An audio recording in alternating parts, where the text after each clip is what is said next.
What kind of impact do strikes have on schools, teachers, and students?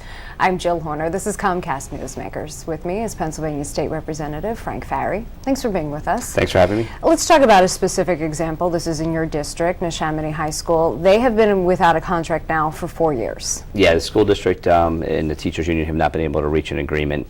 The contract expired in 2008, so we're in our 4th year without a contract. The union actually held a strike in January of 2012. They've authorized another strike for in the future, so the union has the power to strike, on a 48-hour notice. And I have concerns about strikes. The intent of public education is to ensure a good education for the children of our community, and the disruption that a strike causes, as well as the tension that comes along and the emotions that come along with a strike, certainly don't foster a better education for the children of our community. And you have legislation that you've actually supported in Harrisburg that would ban strikes for public education teachers. Why ban them if other public sector workers are actually allowed to strike? Why ban strikes for teachers? Sure. I look at public education as an essential service. It's obviously one of the essential functions of government. It's a constitutional requirement to have. And police and firefighters are not able to strike because they provide essential public safety services, and I look at public education the same way.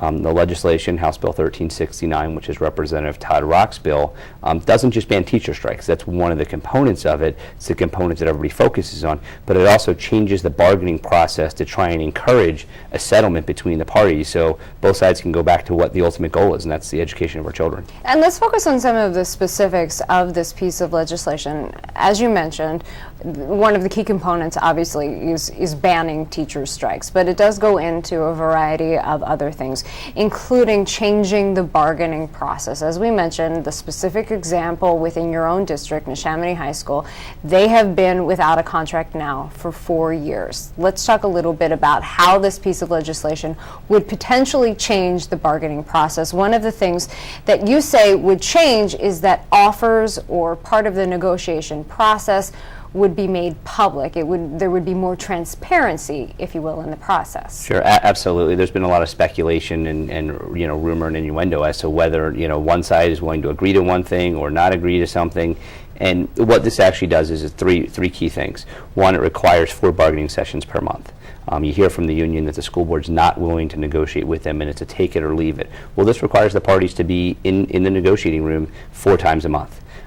Every 6 weeks it requires a public meeting where a union representative and a school board representative essentially hold a town hall meeting where the public can go and ask them questions.